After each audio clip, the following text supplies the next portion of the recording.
మీరు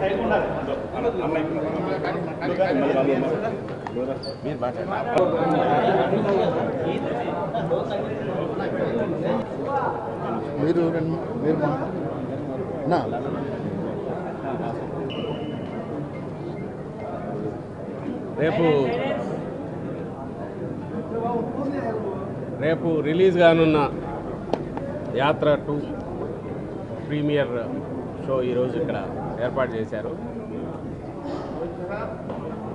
వైఎస్ఆర్ కాంగ్రెస్ పార్టీ ఎమ్మెల్యేలు, ఎమ్మెల్సీలు, నాయకులు, అలాగే మీడియా మిత్రులు కూడా వచ్చి చూసినట్టున్నారు.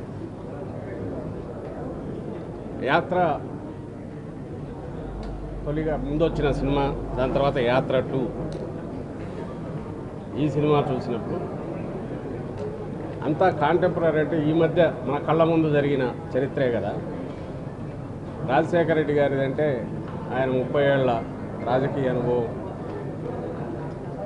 ఆ తర్వాత ముఖ్యమంత్రి అయిన తర్వాత ఆయన 5 ఏళ్ల పాలనలోనే కోట్లాది మందికి దగ్గర కావడం, అందువల్ల ఆయన నాయకుడిగా ఎట్లా ఎదిగాడు అని తెలుసుకోవడానికి అందులో ఒక తెలియని కథ కానీ జీవితం గురించి కానీ తెలుసుకోవచ్చని అనిపించింది. ఈ సినిమాలో వస్తున్న పార్ట్ అంతా మన కళ్ళ ముందు జరిగింది కదా అని చాలామంది మిత్రులు కూడా అడిగారు. మరి ఏం కొత్త ఏముంటుంది, మనకు తెలిసిన చరిత్రే కదా ఇది. కానీ వచ్చిన తర్వాత దాదాపు అందరూ భావోద్వేగానికి గురయ్యారు. ఎందువల్ల అంటే రేపటి నుంచి థియేటర్లలో చూసేవాళ్ళు కూడా లక్షలాది మంది ప్రేక్షకులు కానీ అందరూ అవుతారు. ఎందుకు అవుతారంటే మనకు తెలియని ఫిక్షన్, ఒక కథ చూడడం వేరు, తెలిసిన మనుషులు, కోట్లాది మందికి తెలిసిన మనుషుల గురించి జ్ఞాపకాలు గుర్తుకు రావడం. మనకు కోట్లాది మందికి తెలిసిన వ్యక్తులు ఎందుకు అంటున్నానంటే రాజశేఖర రెడ్డి గారి గురించి కానీ, ఆ తర్వాత జగన్మోహన్ రెడ్డి గారు ఈరోజు దాదాపు రాష్ట్రంలో వాళ్ళందరూ కూడా ఏదో ఒక సమయంలో కలిసి ఉండడమో, లేదా వాళ్ళ నుంచి మేలు పొందినామని అనుకోవడము, మాకు స్వయంగా తెలుసు అని చెప్పుకోవడము. రాజశేఖర రెడ్డి గారి నుంచి ఎక్కువ వినిపించేది, ఇప్పుడు జగన్మోహన్ రెడ్డి గారి నుంచి కూడా వినిపిస్తుంది. కాబట్టి ఆ జ్ఞాపకాలన్నీ వస్తాయి, అవన్నీ గుర్తుకొస్తాయి. అవి వచ్చినప్పుడు కలిగే భావోద్వేగం ఈరోజు థియేటర్లో అంతా కనిపించింది. ఇక్కడ వచ్చిన వాళ్ళకు రేపు రాష్ట్రం అంతా కూడా అది కనిపిస్తుంది. మనసున్న మనుషులు మన కళ్ళ ముందే దేవుళ్ళలాగా మారిపోవడము, లేదా శాశ్వతంగా గుర్తుండేంతగా చరిత్రలో నిలిచిపోయే రకంగా అందరి అభిమానాన్ని చూరగొనడము మన మధ్య ఉన్న వ్యక్తులు చేసినప్పుడు ఆదర్శప్రాయులు అవుతారు. అలాగే మనందరికీ వాళ్ళు పరిచయం ఉన్న వ్యక్తులుగా అనిపిస్తారు. దాని నుంచే మన జ్ఞాపకాలు వస్తాయి. అవన్నీ ఇలాంటి చిత్రాలు చూసినప్పుడు గుర్తుకొస్తాయి. ఇప్పుడు మనం కళ్ళ ముందు జరిగిందే అయినా మనకు తెలియని కొత్త కోణాలు చూపించింది, లేదా మనం ఇంతకుముందు మర్చిపోయినవన్నీ జ్ఞాపకాలు గుర్తుకు తీసుకొచ్చినాయి. అదంతా ఈరోజు ఈ సినిమాలో కనిపించింది. ప్రతి ఒక్కరూ దీన్ని చూశారు, చూడాలని కూడా కోరుకుంటున్నాం. ఎందుకంటే రాజకీయం అంటే కేవలం అదేదో ఎత్తులు పై ఎత్తులు కాదు. ప్రజల మన్ననలు పొందగలిగితేనే, ప్రజల్లో మమేకమైతేనే అది నిజమైన రాజకీయం అవుతుంది. అందుకు సార్థకత కూడా, జీవితానికి సార్థకత ఉంటుంది అని చూపే సినిమాలు ఇలాంటివి మరిన్ని రావాలి. ఇందులో ఆ సందేశం కూడా ఉంది. అందువల్ల ఇది మరింత ఇదిగా అందరూ చూడాలని కోరుకుంటున్నాను. Thank you.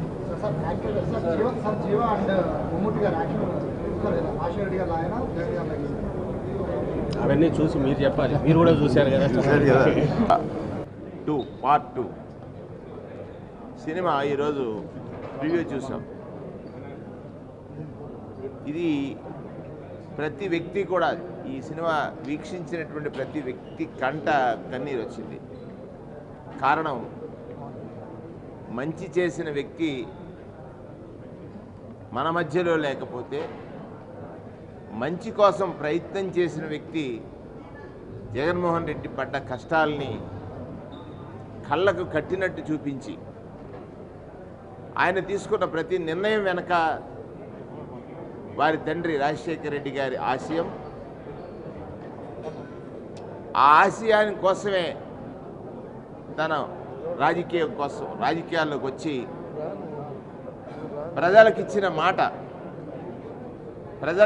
మాట ఖచ్చితంగా పోషించుకోవడమే రాజకీయమని,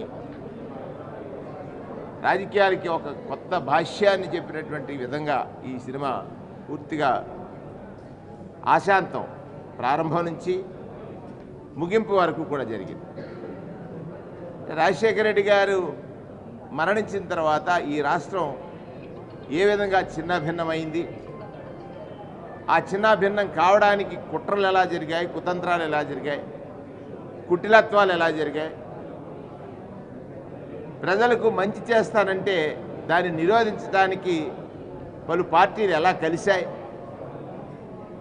ఆ కలయిక కేవలం మంచి చేస్తారన్న జగన్ గారిని నిరోధించడానికి ఏ విధంగా ప్రయత్నించారు, చంద్రబాబు నాయుడు గారి పాత్ర కానీ, అటు కేంద్రంలో ఉన్నటువంటి కాంగ్రెస్ పార్టీ పాత్ర కానీ, ఇవన్నీ కూడా చూసిన తర్వాత, వీక్షించిన తర్వాత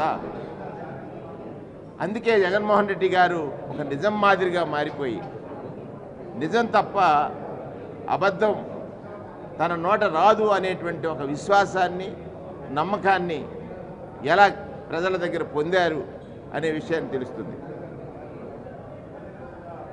నాకు తెలిసినంతవరకు చిత్రాలు చూస్తారు, సినిమాలు చూసినప్పుడు భావోద్వేగానికి గురి కావడానికి ఆ సినిమాలో ఆ పాత్ర పోషించేటువంటి వ్యక్తి పట్ల, లేదా ఆ పాత్ర పోషిస్తున్నటువంటి తీరు ప్రతి మనిషిని కలిచివేస్తుంది.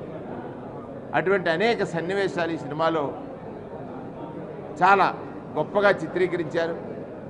రాజశేఖర రెడ్డి గారు మరణం కానీ, జగన్మోహన్ రెడ్డి గారు పార్టీ పెట్టేటప్పుడు పడినటువంటి కష్టాలు కానీ, పార్టీ పెట్టిన తర్వాత ఆయన పట్ల ప్రజలు చూపించినటువంటి ఆప్యాయత, ప్రేమ కానీ, అన్నిటికంటే నమ్మకం కానీ, ఆ నమ్మకాన్ని నిలుపుకోవడానికి ఆయన చేసినటువంటి ప్రయత్నాలు కానీ, ఆయన చేసిన సుదీర్ఘ పాదయాత్ర కానీ, ఇవన్నీ కూడా కళ్ళకు కట్టినట్టు చిత్ర దర్శకుడు, చిత్రంలో పాత్రలు కూడా అంత చక్కగా నిలిచాయనేటువంటిది స్పష్టం.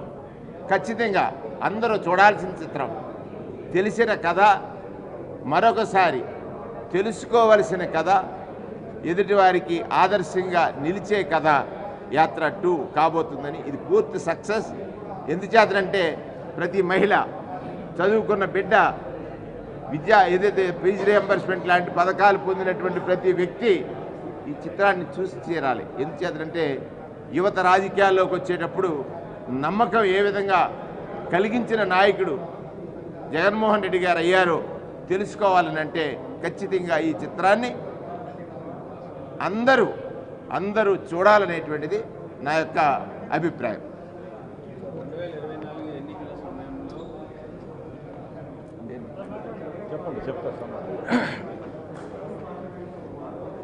ఈరోజు యాత్ర 2 ప్రీమియర్ షో చూసాం. 30 సంవత్సరాల నుంచి రాజకీయాల్లో ఉన్నా కూడా చాలా అంటే ఆ సినిమాలో ఇమ్మెర్స్ అయ్యి రాజకీయ కుట్రలు ఎలా జరిగినాయి, సమకాలీన రాజకీయాల్లో దుర్మార్గమైన రాజకీయాలు చేసే వ్యక్తులు వాళ్ళ సినిమాలో చూపించడమే కాదు, మనం ప్రతినిత్యం చూస్తూనే ఉన్నాం. ఒక సత్యానికి ఒక దుర్మార్గానికి ఎంత తేడా ఉందన్నది చాలా కళ్ళకు కట్టినట్టుగా సినిమాలో చూపించడం జరిగింది. ఎందుకంటే ఒక నాయకుడు ప్రజానాయకుడిగా ఎదగటానికి ఎన్ని ఆటుపోట్లు ఎదుర్కొన్నాడో జగన్మోహన్ రెడ్డి గారు, మరి ఆయన ప్రజా జీవితంలోకి వచ్చిన తర్వాత ఎన్ని కుట్రలను ఎదుర్కోవాల్సి వచ్చిందో, ఎన్ని కుతంత్రాలను ఎదుర్కోవాల్సి వచ్చిందో, ఎన్ని రాజకీయ పార్టీలు కలిసి ఆయన మీద మరి ఏ రకమైన ఒత్తిడి తీసుకొచ్చినా ఎంత నిబ్బరంగా ఉన్నాడు అన్నది మనం కల్లారా జగన్మోహన్ రెడ్డి గారిని చూస్తున్నాం. సినిమాలో మరింత మరి మనకి మనసుకు హద్దుకునేలాగా చూపించడం జరిగింది. మరి వాళ్ళ ఒక సినిమా చూసినట్టుగా లేదు, ఒక యథార్థమైన జరిగిన సంఘటనల్ని మళ్ళీ ఒకసారి మనం మన్నం చేస్తున్నట్టుగా అనిపించింది నాకు. ఎందుకంటే ఆయన పట్ల అప్పుడు కాంగ్రెస్ పార్టీ అధినాయకత్వం మరి ఎంత కరుడు కట్టిన మరి దుర్మార్గమైన చర్యలు తీసుకుని ఆయన్ని జైల్లో పెట్టారో దానికి ప్రతిపక్ష నాయకుడిగా ఉన్న చంద్రబాబు నాయుడు ఏ రకంగా కుట్ర పన్ని చేతులు కలిపాడో, అంటే ఒక యువకుడిని ఎదుర్కోవటానికి అంత కుట్ర పన్నినా ప్రజల హృదయాల్లోంచి వచ్చిన నాయకుడిగా ఆయన ఎదిగిన తీరు, ఆయన నాయకుడిగా ఎదిగి మళ్ళీ యాత్ర 2 ఆయన పాదయాత్ర చేసి ప్రజానాయకుడిగా ఎదిగి ముఖ్యమంత్రి అయిన విధానాన్ని మాత్రం చాలా అద్భుతంగా తీశారు. అందరికీ నమస్కారాలు. యాత్ర 2 చూసినప్పుడు అందరం కూడా చాలా ఫీల్ అయినాం. జగనన్న ఇంత కష్టపడ్డాడు, మనం తెలుగుదేశం మీద తొక్కేసేటప్పుడు జనాల్లో కూడా పోయేది కాదు. ఈ సినిమా చూసినాక ఎవరైనా మిస్ అయింటే వాళ్ళకు కూడా కన్నీళ్ళు వస్తాయి. నిజంగా పైనున్న రామారావు గారు, పైనున్న కృష్ణ గారు అప్పుడు ఈనాడని తీశాడు రామారావు గారి మీద. ఈరోజు రామారావు గారు పైనుంచి కూడా నన్ను ఎలా మోసం చేశాడో, ప్రజలు ఎలా మోసం చేశాడో ఈరోజు ఈ సినిమా చూసినంత ఆయన ఆనందపడి ఉంటారు రామారావు గారు పైనుంచి. ఖచ్చితంగా ఈ సినిమాలో సన్నివేశాలన్నీ కూడా మనిషిని మనం హార్ట్ని తాకినట్టుగా, నిజంగా హీరో అంటే 4 డ్యాన్సులు 4 ఫైట్లు చేసి హీరో అయిపోతాడు. కానీ రాజకీయ నాయకుడికి ఎన్ని లక్షల జనాలు రావాలంటే ఎంత కష్టపడాలి. జైల్లో ఆయన కొనుక్కున్న సన్నివేశం చూస్తే కన్నీళ్ళు వచ్చినాయి. నిజంగా ఎంత సుఖంగా ఉండే జగన్మోహన్ రెడ్డి అంత కష్టాలు పడ్డారు. అయినా ఈ దేశాన్ని ఉన్న రాజకీయం సోనియా గాంధీ ఎదిరించి నిలబడి ఆయన ఏదైతే తండ్రి మాట ఇచ్చినాడో ఆ మాటని తప్పుకుంటూ ఈరోజు అన్ని పథకాలు కూడా చేస్తూ ఉన్నాడు. సినిమా తీసిన డైరెక్టర్ గారికి, అదేవిధంగా రాష్ట్ర ప్రజలందరికీ కూడా ఈ సినిమా చాలా అసలుకి సినిమా చూసినంతసేపు ఇంకేం జరుగుతుందనే సన్నివేశాలు వచ్చినాయి. ఇది సూపర్ హిట్ అయింది, డబుల్ హిట్ అయింది. యాత్ర 1 కన్నా యాత్ర 2 ఇంకా కూడా బాగుంది. కాబట్టి రాష్ట్రం నుండే పార్టీ సభ్యులు, అదేవిధంగా ప్రజలు అందరూ కూడా ఈరోజు మనం ఫస్ట్ దేవుడు రాజశేఖర రెడ్డి, రెండో దేవుడిగా జగన్మోహన్ రెడ్డి ఈరోజు ఆ సినిమాలో చూసినంత మాకు చాలా ఫీలింగ్ అయింది. కాబట్టి ఈ సినిమా ఇంకా రేపు నుంచి అందరూ ప్రజలు చూసేదానికి అవకాశం ఉందని తెలియజేసుకుంటున్నాను. నమస్తే. జై జగనన్న, జై జై జగన్. ఈరోజు యాత్ర 2 పిక్చర్ చూస్తుంటే రాజశేఖర రెడ్డి గారి మరణం తర్వాత జగనన్న పైన జరిగిన కుట్రలు, అన్ని పార్టీలు కలిసిపోయి కూడా ఆయనని ఎట్లా తొక్కేయాలని చెప్పి, రాజకీయంగా లేకుండా చేయాలని చెప్పి చేసినాయో చాలా ఇమోషనల్గా చూపించడం జరిగింది. ప్రతి ఒక్క సీన్ కూడా నిజం, దాంట్లో ఎక్కడ కూడా తప్పు కానీ లేదంటే ఏదో ఎలివేట్ చేయడానికి కానీ లేకుండా వాస్తవాలకి దగ్గరగా చూపించినందుకు మాహి గారికి, వాళ్ళ టీంని నేను అభినందనలు తెలుపుకుంటున్నా. ఎందుకంటే 2011 నుంచి నా ప్రయాణం కూడా జగన్మోహన్ రెడ్డి గారితోనే ఉంది కాబట్టి ఆయన ప్రతి అడుగులో కూడా మేము కష్టం చూసినాం. ఆయన 14లో గెలవనప్పుడు కూడా 18 సీట్లు పోటీ చేసినప్పుడు కూడా, ఆయనకు జైలుకి పంపించినప్పుడు కూడా, జైలు నుంచి ఆయన రిటర్ను లోటస్ పాండ్కు వెళ్తున్నప్పుడు కూడా, అంటే ప్రతిదీ కూడా ఒక హీరోస్ వెల్కమ్ ఏదైతే ఉండిందో ఆయనకు, ఎప్పుడు కూడా నిత్యం కూడా లక్షలాది కోట్లాది మంది ఏదైతే ఆయన కోసం వచ్చారో ఆ 9 సంవత్సరాల్లో ఆయనకు రాజశేఖర రెడ్డి బిడ్డగా ఏ రకంగా అయితే ఆదరించారో ఆయన అదే విధంగా కూడా మాట పైన నిలబడి ఎన్ని ఇబ్బందులు ఉన్నా, ఎన్ని కష్టాలు వచ్చినా, ఎన్ని సమస్యలు వచ్చినా, ఎంతమంది శత్రువులు ఏకమైపోయినా ఆయన మాత్రం నమ్ముకున్న సిద్ధాంతానికి, రాజశేఖర రెడ్డి గారి ఆశయాలను ఎలా ముందుకు వెళ్ళారని చెప్పి చాలా చక్కగా ఈ పిక్చర్లో చూపించడం జరిగింది. కాబట్టి నేను ఆంధ్రప్రదేశ్ రాష్ట్ర ప్రజలకు, అలాగే యావత్తు ప్రపంచంలో ఉండే తెలుగు ప్రజలకు కోరుకుంటున్నా, it's a must watch picture. ఎందుకంటే ఒక నాయకుడు ఎలా ఉండాలి, అతను ఎలా నడవాలి, ఎలా నడిపించాలి, ఎలా ఓడిపోయినప్పుడు ఉండాలి, ఎలా గెలిచిన తర్వాత ఉండాలని చెప్పి చూపించిన పిక్చర్ కాబట్టి ప్రతి ఒక్కరు కూడా చూడాలని చెప్పి మనస్ఫూర్తిగా కోరుకుంటున్నాను. అందరికీ నమస్కారం. ఆ రోజు మహానేత రాజశేఖర రెడ్డి గారు చనిపోయిన 600కు పైగా కుటుంబాలు, ఆ కుటుంబాలని పరామర్శిస్తానని జగనన్న పావురాలు గుట్ట దగ్గర మాట ఇచ్చాక ఆ మాటను నిలబెట్టుకోవడం కోసం ఎన్ని కష్టాలు ఎదురైనా కాంగ్రెస్ అధిష్టానాన్ని ఎదిరించి ఆ కష్టాలు పడుతూ ఆ మాటను నిలబెట్టుకున్నారు. అలాగే వైఎస్ఆర్ గారి ఆశయ సాధన కోసం ఈ కష్టాలన్నింటినీ కూడా ఎలా భరించారు చాలా చక్కగా వివరించారు. అలాగే 2014 ఎన్నికల టైంలో అబద్ధపు హామీలు ఇచ్చి చంద్రబాబు నాయుడు గారు గద్దెనెక్కితే ఒక అబద్ధపు హామీ అనేది రైతు రుణమాఫీ లాంటిది నేను ఇవ్వను, నేను ఏది చేస్తాను అదే చెప్తాను, అదే హామీగా ఇస్తాను అంటూ జగనన్న ఏ విధంగా నిలబెట్టారో చాలా చక్కగా చూపించడం జరిగింది. అలాగే ప్రజల కోసం ఆ రోజు జగనన్నని జైల్లో పెట్టిన 16 నెలలు జైల్లో పెట్టినా కూడా వెనకడుగు వేయకుండా ప్రజల పక్షాన ఏ విధంగా నిలబడ్డారో కూడా చూపించారు. అంతేకాకుండా ప్రతిపక్ష నాయకుడిగా జగనన్న ఉండేటప్పుడు 23 మంది ఎమ్మెల్యేలని చంద్రబాబు నాయుడు గారు కొనేయడం, అలాగే అసెంబ్లీలో జగనన్నకి ఎన్నో కష్టాలు గురి చేస్తే ప్రజల్లోనే నేను తేల్చుకుంటాను అని చెప్పి ప్రజా సమస్యల కోసం పోరాటం చేస్తాను ప్రజల్లోనే తిరిగి అని పాదయాత్ర చేయడం, పాదయాత్ర టైంలో ఎండనక వాననక చలనక అలాగే తేనెటీగలు కుట్టేసినా కూడా ఎన్ని కష్టాలు ఎదురైనా పాదయాత్ర ముందుకే నడిచి ప్రజల కష్టాలని తెలుసుకోవడం, ఇవన్నీ కూడా చాలా చక్కగా చూపించడమే కాకుండా తనని నమ్మిన వాళ్ళకి ఏ విధంగా ఉన్నత స్థానంలో కూర్చోబెడతారు అనేది కూడా ఈ మూవీలో చాలా చక్కగా చూపించారు. ఓవరాల్గా తీసుకుంటే జగనన్న తాలూకా ప్రస్థానాన్ని హార్ట్ టచింగ్గా చాలా చక్కగా వివరించడం జరిగింది. నిజంగా సినిమా అద్భుతంగా ఉంది. ఇలాంటి మాట తప్పని మడమ తెప్పని నాయకుడి వెనక పనిచేస్తూ ఉన్నందుకు నిజంగా చాలా గర్వంగా ఉంది.